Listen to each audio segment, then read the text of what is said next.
Good morning. I like that energy. Parents gave me that energy too. Let's try it again. Good morning. Awesome. I am Audrey Bilger, president of Reed College, and I am delighted to be with you here this morning. Welcome, class of 2029, transfer students, family, friends, faculty, staff, and continuing students. Woohoo!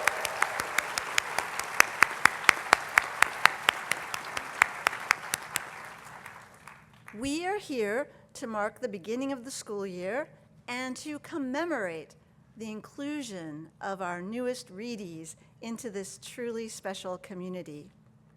Convocation is one of my favorite college rituals. We gather to make a fresh start.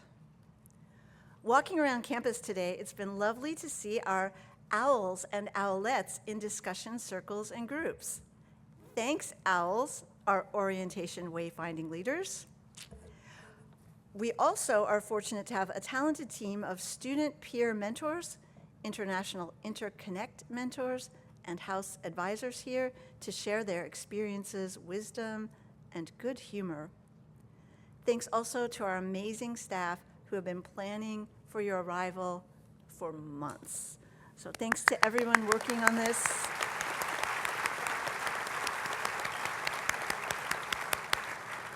We'll start planning for next year right after we're done today. Since my arrival at Reed in 2019, so much has happened here and in the world around us. Hard times and celebrations, worries and jubilation. As I begin my 7th year, I know that we are living through difficult times. Nevertheless, my default setting is optimism. As someone who spent most of my career in the classroom as a professor, specializing in novels, gender studies, and humor, I have always encouraged students to explore and to engage with one another, asking lots of questions to figure things out. I believe that one of the worst things we can do as human beings is to let our shell harden. I was inspired last week by a Washington Post article on new psychological theories about well-being. The piece is called "What Science Considers a Path to a Good Life." This is exactly the kind of thing I click on, and maybe some of you read it too. When I mentioned this article to our dean of the faculty, Kathy Olson, she told me that one of the psychologists quoted in the piece, Erin Westgate, is a Reed alumna who was one of Kathy's students. Erin has been working with social psychologist Shigehiro Oisha, studying the concept of psychological richness as a pathway to a fulfilling life. This is fascinating research. I also immediately ordered the book. Just a context for this from what I got from the article is that past studies of what make a good life have offered two framing theories, and I'm just going to quote from the article. The first theory says that a good life is a happy life, one created by pursuing comfort, satisfaction, and more joy than sadness. The second theory says that a good life is a meaningful life, one grounded by purpose, connection, and making the world better. The theory of psychological richness introduces new elements. Erin Westgate, Dr. Erin Westgate, Reed alum, says, a psychologically rich life is an interesting life that asks us to leave our comfort zones and be open to changing our mind. She elaborates, it is cognitively and emotionally uncomfortable to realize that I thought the world was one way, and now I realize it's another way. Or I thought I was one way, and now I realize I'm not. Psychologically rich lives may not always be comfortable, but they are about growth and development. I loved reading about psychological richness because it aligns with ideas about lifelong learning that are at the heart of a liberal arts education. Being open to changing our minds, staying curious, wanting to know more, these are lifelong learning dispositions. As the article summarized, people leading psychologically rich lives tend to think more holistically and consider the big picture. And it turns out this is good for you. The researchers tell us that living a psychologically rich life is associated with certain health outcomes, such as confidence in coping and perceived social support. They also point out that the various paths to a good life are not mutually exclusive, and cultivating psychological richness can complement the other approaches, seeking a happy life, seeking a meaningful life. I'm sharing this with you today because it connects to advice I want to give our newest readees. Bring on the curiosity. Everyone you meet could be your next best friend, your future partner, your favorite person to debate ideas with, or the person who will recommend a book that will change your life. Stay open. Because one of my areas of research has been the history of the novel, I believe in the power of stories, and I suggest that you ask one another, what's your story? This could be a way of checking in on how the person you encounter is doing. What's your story? It could be a way of learning about where they come from and their broader history. It could be a way of identifying a path that you decide to pursue. The article on psychological richness put it this way: other people's interests and suggestions can open up a whole world of possibilities. You are surrounded by interesting people here, and you are interesting to those around you. We are an intentional community. We chose you. You chose us. Everyone here is committed to learning, not as a destination in any one field or area, but as a lifelong pursuit. Class of 2029, the coming days will be thrilling as you experience your first days at Reed. Take it all in and know that you are not alone. Don't lose confidence and don't lose heart. Easier said than done, I know. Remember, though, you didn't come here to remain the same as you are on day one. You are here to be changed by the people you meet and the knowledge you will discover.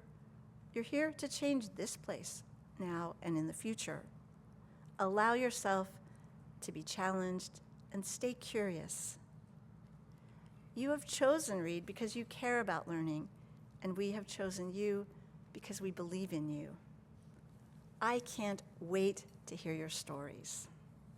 Thank you.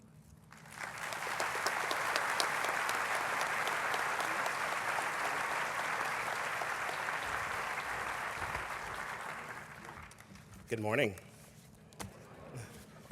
My name is Miljan Trulov. I serve as the Vice President and Dean of Admission and Financial Aid, and I am thrilled to have you all here on campus.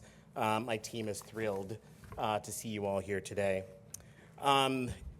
Before I begin my comments, in full disclosure, in past convocation speeches, I've fallen into a rut of giving lists like most common majors. You know, I'd say something like environmental studies, neuroscience, history, English, chemistry, biology, biochem, undecided, physics, and psychology. And while that are our most popular majors, I'm not going to do that today. And it only brings about trouble. Instead, I spent this summer rereading several of your Paideia essays to remind myself of who you are individually and the traits that you share collectively. The topics range from creating the perfect D&D story to feudal estate management to Dungeons and Dragons. Let's be clear, if you can debate the color pie and argue about which edition of the rules is the best while rolling a 20-sided die, you're among friends, my fantasy gamers. In fact, some of you would likely be playing with other classmates that might have the same name, particularly if your name is like Maya, of which there are 4 of you. James and Jamie, 4 of you as well. Andy, Andrea, Andres, and Andrew, there are 5 of you here. Miles, Mila, Milo, Judah, 5. Abigail, Gabrielle, Zabel, 6 of you. Isabella, with an E, also 6 of you. Alex, Alexa, Alexander, Alexia, 7 of you. Sophia, Sophia, and Sophie, 7 of you. Luca, Lucas, and Luke, 7 of you. I won't share how difficult it was to compile that list because of all the unique ways we spell names these days. And I'm not throwing shade, Million. But names not including derivatives that are the most common, Alexander, Luke, and Maya, are most populous in our class this year. While there are no Griffins in the incoming class, which the Fantasy Lifers would have loved, we do have one of you, and perhaps they're sitting beside you, whose parent is a faculty member. Let's give them a hand.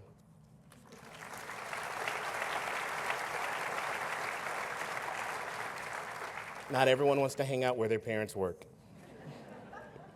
We do have 2 Reeds attending Reed this year. Let's give our Reeds a hand.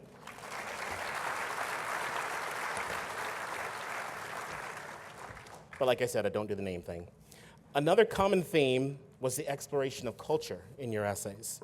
Your paideia on how rice shaped Japan's culture was an amazing part, our amazing essay to read. You wrote an essay about the Kolan walled city in China, how living in a multiracial household helped you better understand difference, and how you worked through challenge as a result. It's no wonder that you all represent 29 countries: Albania, Argentina, Bangladesh, Brazil, Cambodia, China, Canada, Colombia, Dominica, Germany, Ghana, Guatemala, India, Italy, Japan, Kazakhstan, Malaysia, Myanmar, Nicaragua, Nigeria, North Macedonia, Pakistan, Romania, Russia, Singapore, South Korea, Ukraine, some of you are from the United States, and Venezuela. This is not the largest, but one of the largest international classes that we welcome to campus. There are about 43 of you who are here. Let's give our international students a hand.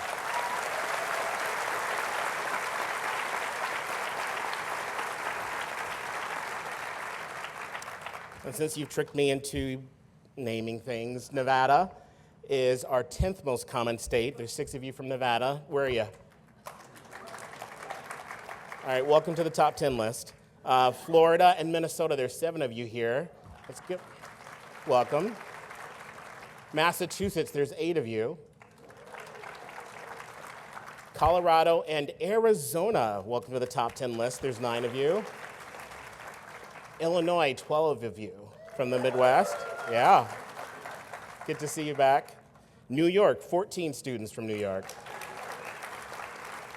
Texas, 16 students from Texas. Washington, 31 students. Again, Oregon this year ties our largest class with 51 students from Oregon. And California.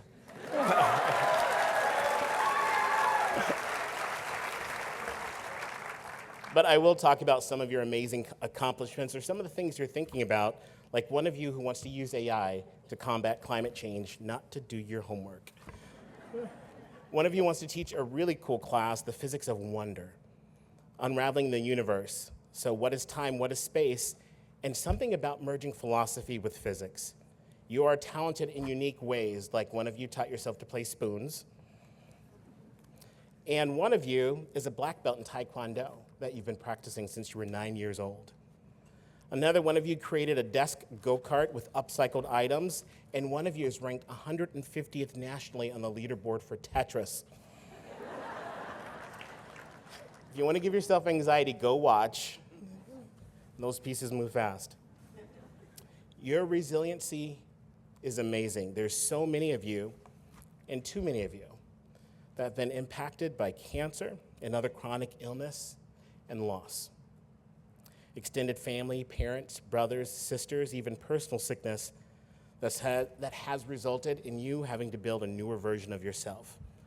A version of yourself that you may not have imagined just a year or two ago. And we welcome your resiliency and strength to read.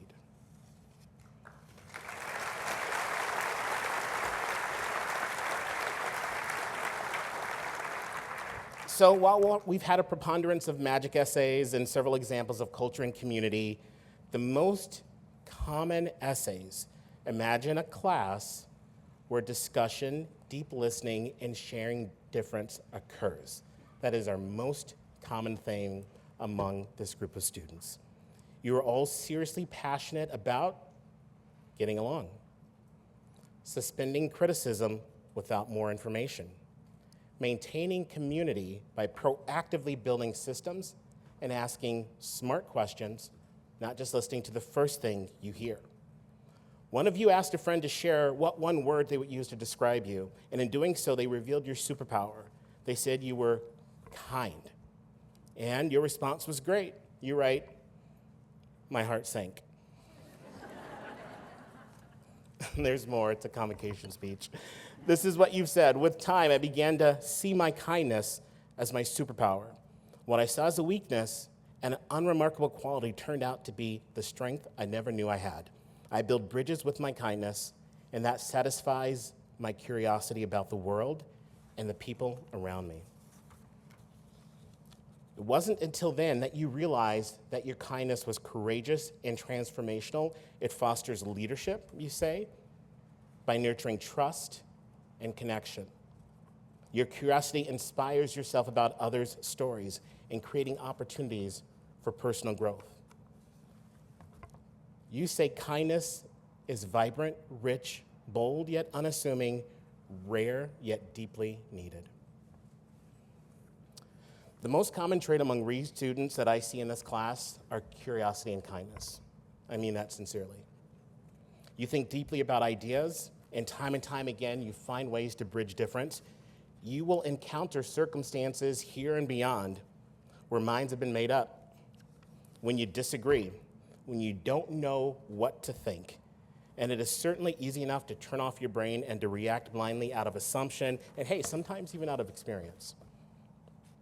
But I encourage you all to call upon that trait that caused you to wonder about how other humans in the world behave, to wonder how you could play pop music on your silverware, to wonder about worlds that only exist in imagination, wonder about each other, ask questions, and seek knowledge. This intellectual pursuit that we hold dearly is born of curiosity. And I can't begin to tell you how much conflict I would have resolved if I had been more curious, because there's no curiosity in the echo chamber. Reedies, I will follow your lead this year. I will walk into this school year filled with curiosity and kindness. Thank you for your leadership.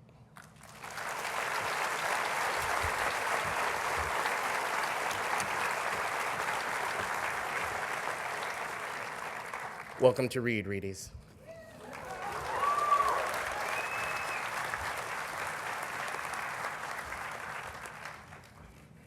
Welcome. It's wonderful to see you all. Welcome to students, families, faculty, staff. I'm Kathy Olson. I'm the Dean of the Faculty and the Patricia and Clifford Lunenburg Professor of Psychology. I'm delighted today to introduce our speaker, Mary Ashburn Miller, who's a professor of History and Humanities. Mary has taught in the History Department for 17 years. She joined Reed's faculty in 2008, first as a visiting assistant professor, and then a tenure track and a tenured faculty member. She received her BA in Political and Social Thought and a minor in French Literature and Language from the University of Virginia. She then attended graduate school and earned her master's and PhD from Johns Hopkins University, and it was in history. She was Reed's director of the Center for Teaching and Learning from 2021 to 2024. I asked Mary to share a little bit about herself, kind of asking about her jobs before she became an academic. She shared that she had worked at a coffee stand, in a bookstore. She was an RA at the Kentucky Governor's Scholars Program. She was a tour guide at the University of Virginia.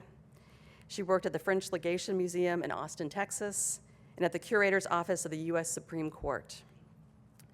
She described to me that her interest in French history, developed through her participation in a high school summer program that was an exchange program with her hometown of Lexington, Kentucky, and Lexington's sister city in Deauville, France. And lucky for us that she did that exchange. She's a historian of modern Europe with a specialization in 18th and 19th century France.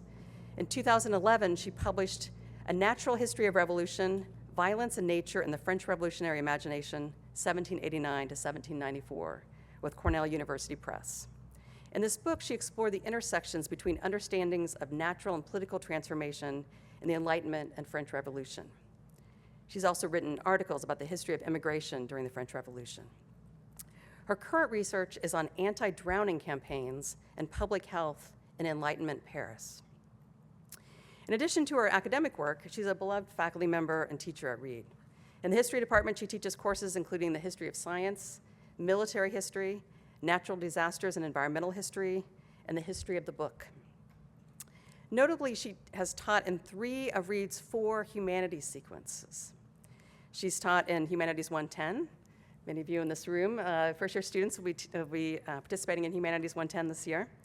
She's taught in Humanities 211, 212, which is early modern European history, humanities, and Humanities 221 and 222, modern European humanities. Her breadth in these interdisciplinary fields is fairly rare.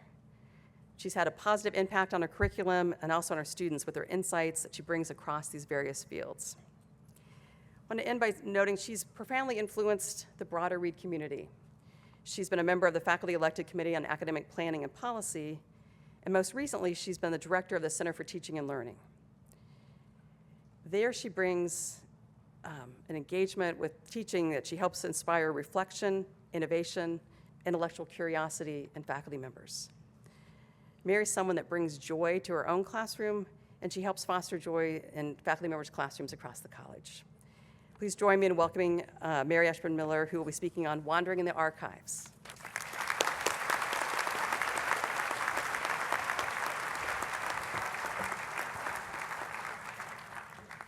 Thanks so much, Kathy. Thank you, Milian, for helping to assemble this remarkable class before us today. Thanks also to all the parents and caregivers and family friends who helped get everyone to the tent here. And of course, thanks to all of you, our newest Reedies. Welcome. As Kathy mentioned, I'm a historian of 18th and 19th century France. And some of you may be wondering what historians do all day when we're not modeling these fashionable robes or scouring the internet for pocket fans to keep us cool on days like today. Like all of the faculty here, we historians are typically busy developing syllabi, writing lesson plans and lectures, mentoring students doing research, and writing about our own scholarship in articles and in books. But you may not know that we are also likely to be involved in another activity, an activity many of you can no doubt relate to at the end of move-in day, namely opening and unpacking lots and lots and lots of boxes. When historians look for answers to our questions about the past, we typically go to an archive where documents have been preserved, organized, and usually stored in boxes that it is our job to sift through to find traces of the past. Recently, as Kathy mentioned, I've been opening boxes in the archives in search of information about public health initiatives in 18th century Paris, and especially about attempts to reduce drownings in the Seine, the central river that runs through Paris. At a time when almost no one knew how to swim, Parisians implemented a series of life-saving measures, including the creation of the first swimming school, which actually operated out of a boat stationed in the Seine, the installation of stations with standardized first aid procedures, and the regulation of bathing and swimming practices in and along the river. I have absolutely loved working on this research. It is infused with a kind of inspiring optimism in the human capacity for positive social transformation. But what I have found in that research is not actually my topic for today. You'll have to all stay tuned for the book that I'm working on. Instead, my subject for today is how I have found out about those public health initiatives, namely what I have learned from working in those archives, what I have learned from that process of opening up and going through all of those boxes. Archives are, in a sense, the historian's laboratory. That's where we go to test hypotheses, to gather evidence, and eventually to build an argument. Now, I definitely hope that many of you new Reedies will have the opportunity to visit an archive, perhaps starting with Reed's own wonderful archive, which you will all, in fact, contribute to when you submit your theses to the Thesis Tower in a couple of years.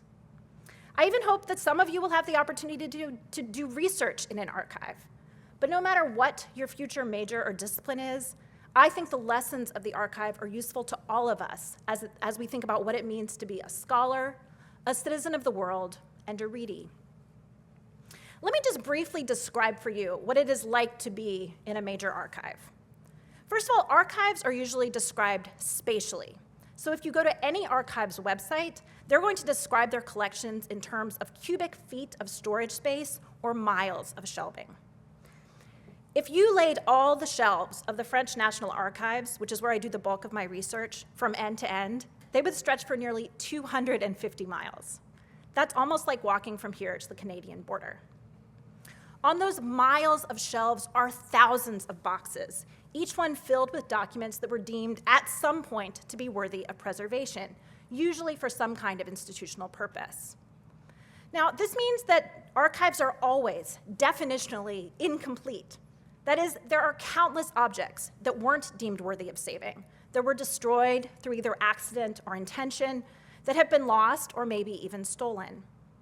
That often means that something that I think will be in the archives isn't, and that I also have to be always aware of the gaps in the record that is left behind.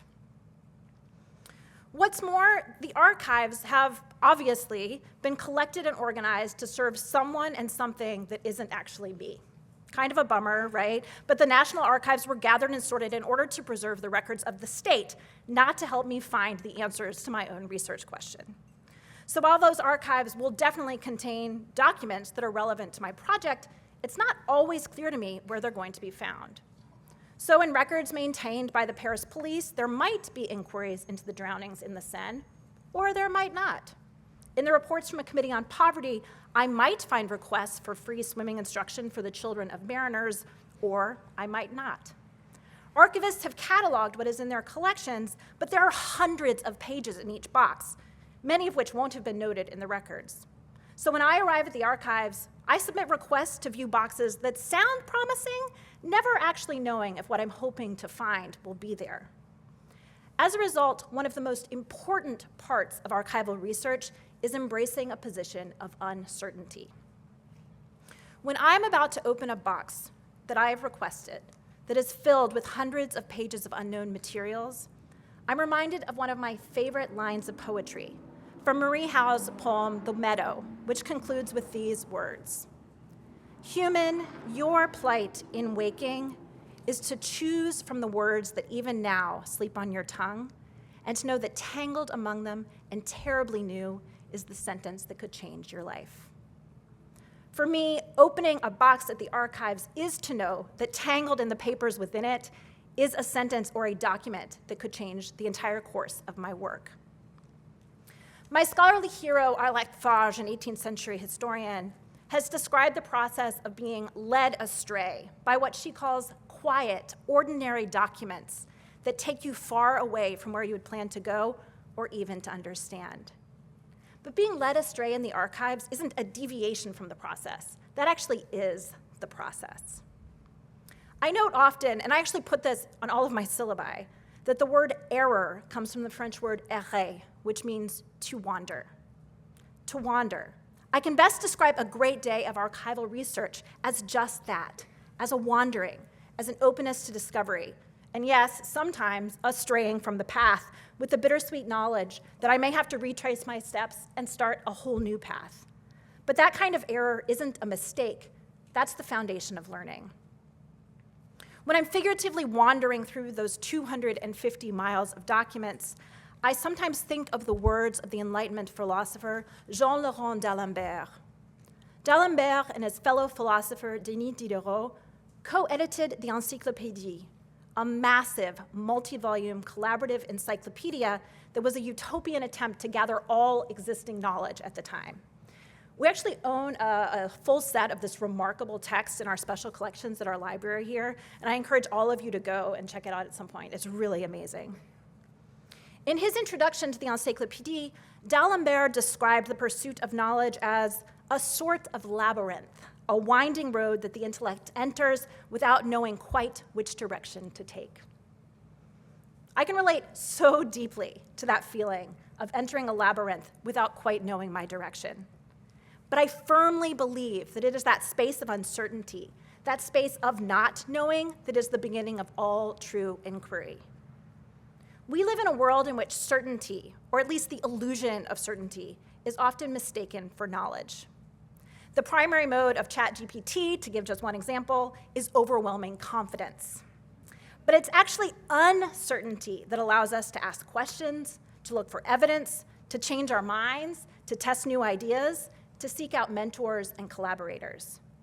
It's the process of setting out without necessarily knowing the right way that opens up the path to knowledge.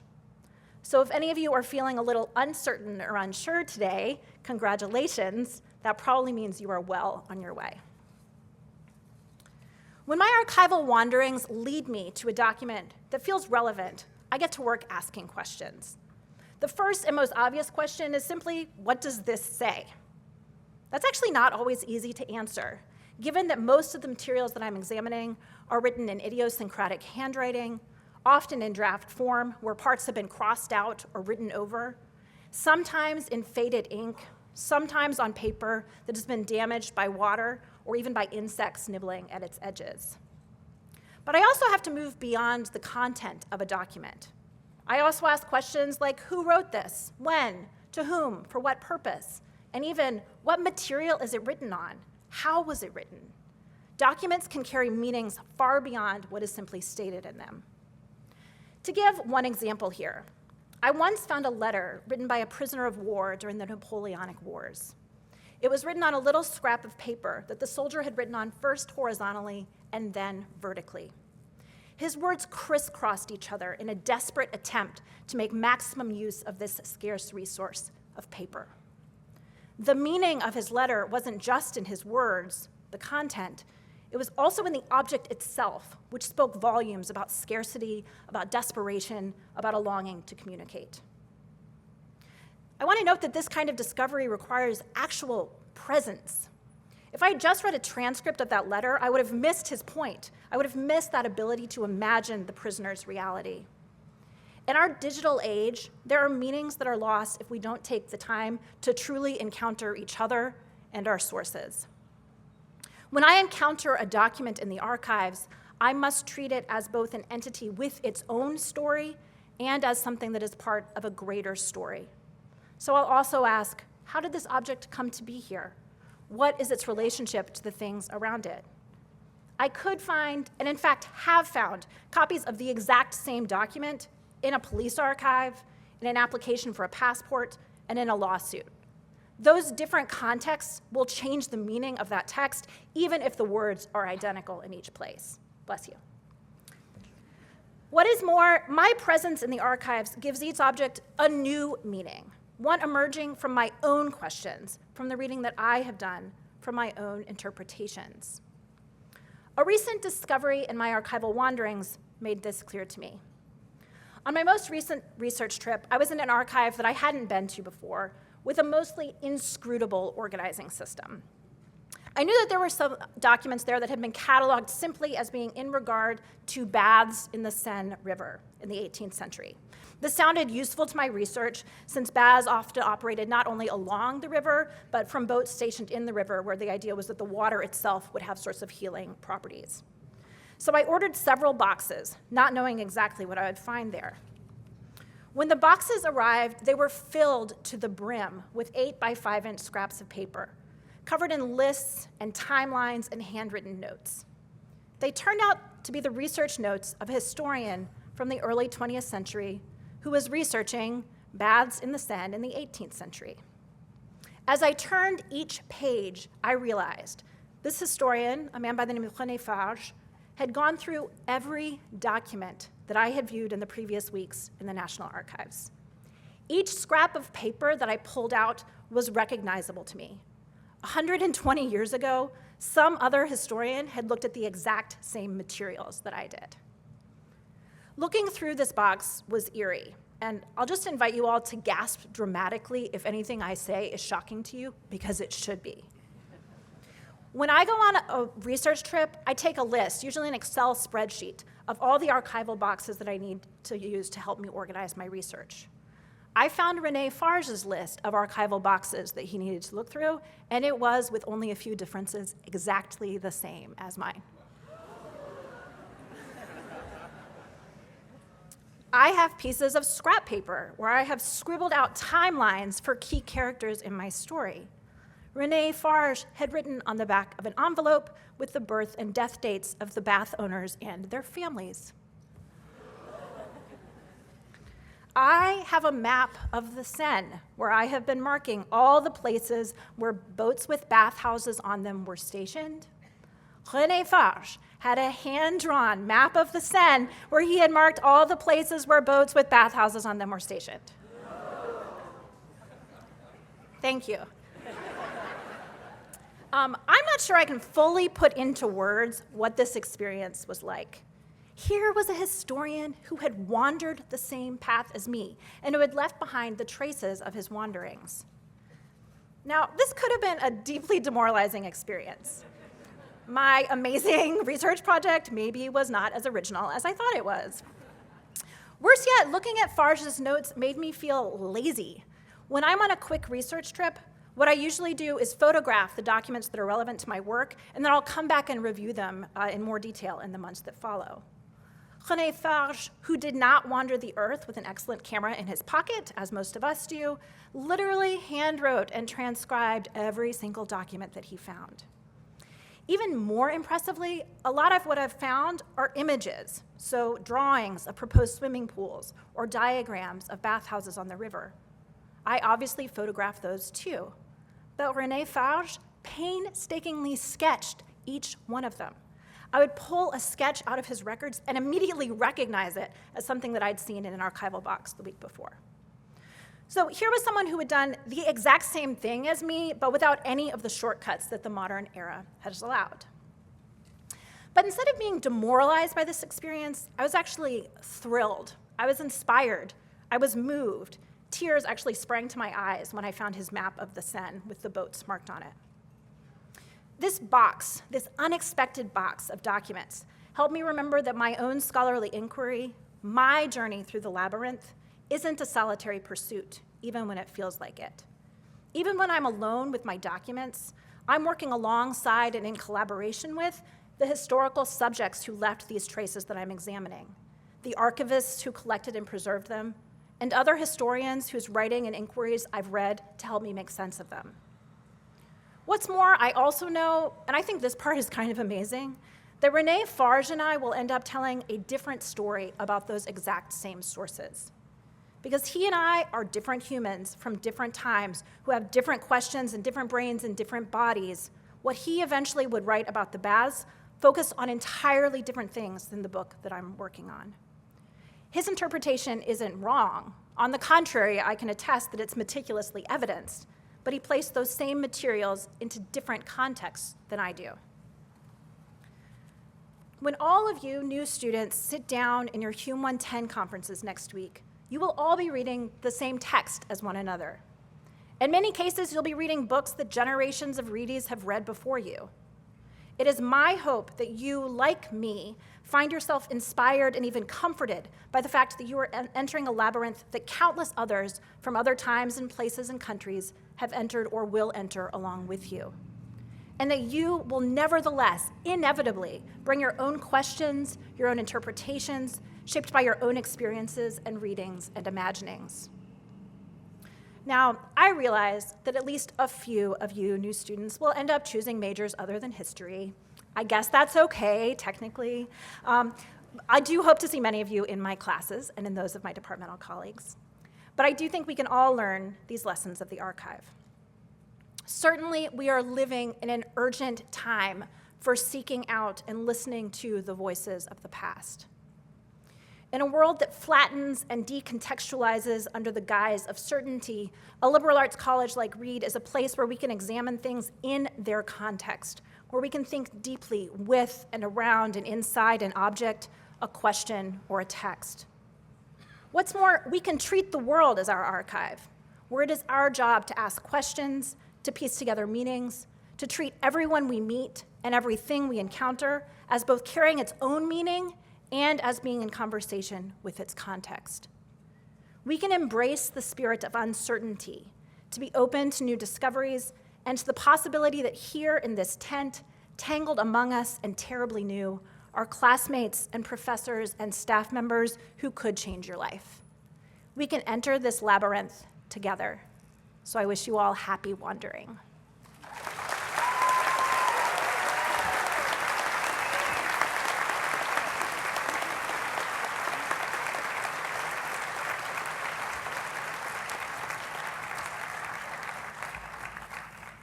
Mary Ashburn Miller, again.